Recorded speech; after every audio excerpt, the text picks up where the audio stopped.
Olá! Hoje a gente vai mergulhar numa história, assim, pouco contada, a dos homens na enfermagem aqui no Brasil. Verdade. Com um campo que muita gente vê como feminino, né? Mas a trajetória é bem mais complexa, surpreendente até. E para guiar a nossa conversa, a gente tem fontes bem interessantes. Uma tese da USP sobre enfermeiros formados ali entre 1950 e 99. Sim. Um outro estudo, publicado na Cielo, focado nas vivências deles, né? Como eles perceberam tudo isso. E também dados mais recentes, da Fiocruz e do COFEM, sobre o perfil geral da enfermagem. Exato. A ideia é entender por que escolheram, que desafios passaram e como é que está hoje. Perfeito. E é curioso pensar que, historicamente, o cuidado não era algo exclusivo das mulheres, né? Ah, é? Sim, pense em São Camilo de Leles ou ordens religiosas masculinas. Idade Média, guerras, eles estavam lá, cuidando dos doentes. Nossa, não sabia dessa força masculina inicial. Pois é. A grande virada veio com a Florence Nightingale, lá no século XIX. Ela profissionalizou a enfermagem, o que foi ótimo, mas, ao mesmo tempo, atrelou muito a imagem à figura feminina. Entendi. E esse modelo chegou forte no Brasil, né? Marcou mesmo. Faz todo sentido. Mas então, pensando nos homens da tese da USP, o que levou eles a escolherem enfermagem já nesse cenário mais feminino? Olha, os motivos foram bem variados, viu? É? Bom, o peso do nome da USP, claro, isso contava. Mas teve gente que foi por influência de conhecidos na área da saúde, testes vocacionais, experiência prévia como técnico também ajudou alguns. Ah, entendi. E teve até uns casos bem peculiares.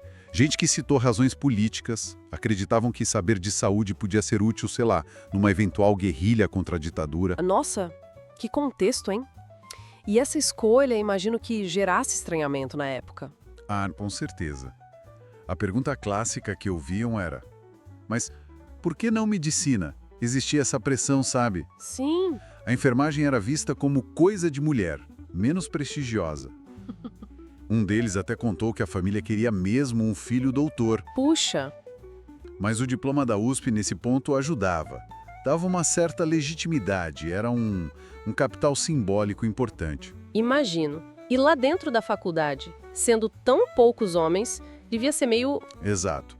Eles relataram se sentir um corpo estranho. Às vezes rolava um preconceito velado de alguns professores. Sério? Mas em geral a relação com as colegas enfermeiras era boa. Ah, e tinha a questão financeira, né? Muitos com grana curta, alguns chegaram a morar escondido na faculdade. Que situação! E você mencionou tensões. Teve alguma área específica mais complicada na formação? Sim, muito clara. Obstetrícia e ginecologia. A tese detalha bem isso. Ah, Teve resistência de hospitais, de parteiras, até de professoras para aceitar a presença deles nos estágios. Precisou de muita negociação. imagino a dificuldade. Teve uma professora que usou um argumento interessante. Se a gente treina policial homem para parto de emergência, por que não aluno de enfermagem? Boa. E funcionou?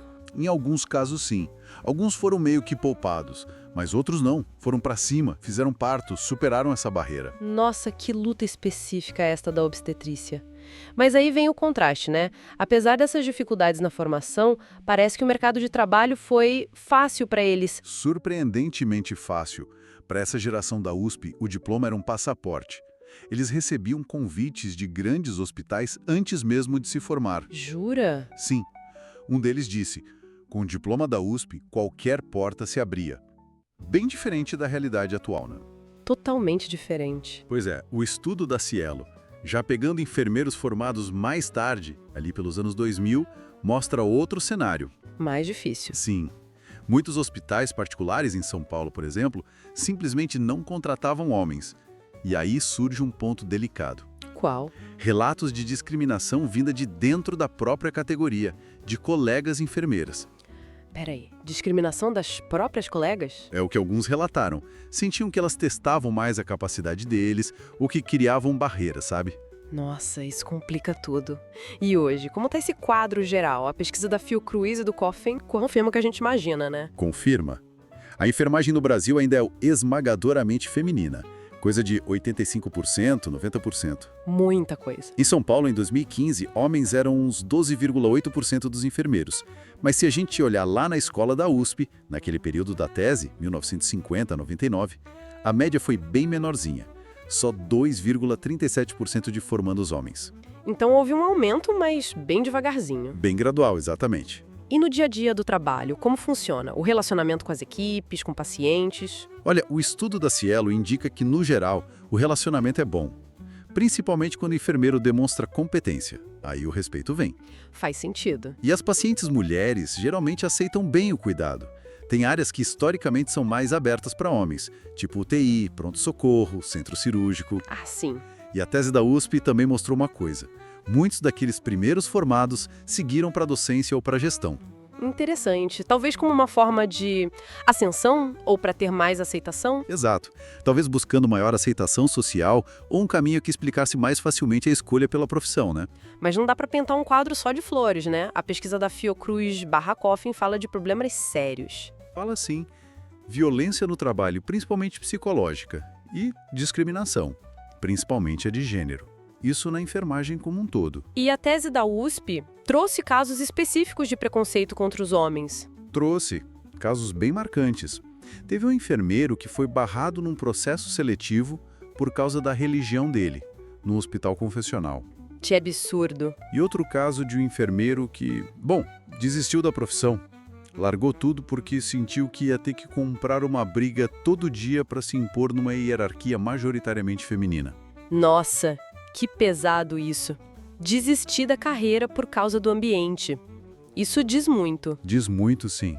Então, fazendo um balanço aqui, a jornada do homem na enfermagem brasileira é mesmo cheia de nuances, né? Com certeza. Começa com uma presença histórica, que a gente nem sempre lembra, aí passa por essa forte feminização pós-Nightingale. Isso. E hoje vive esse retorno, ainda tímido, mas constante, enfrentando desafios bem particulares, né? Desde o estranhamento lá na escolha, Sim.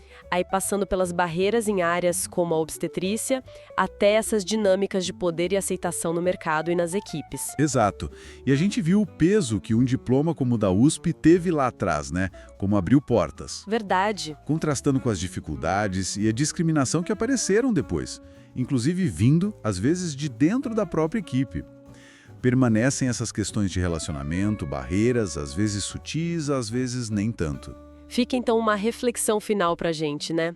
Com essa presença masculina crescendo, mesmo que devagar, como será que essa maior diversidade de gênero pode, aos poucos, ir redesenhando a dinâmica interna da profissão? E a forma como o cuidado é entregue e até mesmo a imagem que a sociedade tem da enfermagem aqui no Brasil. É algo pra gente continuar observando, sem dúvida. Muito obrigado por ouvir esse podcast até o final. Se você gostou, considere se inscrever e deixar um like. Até a próxima!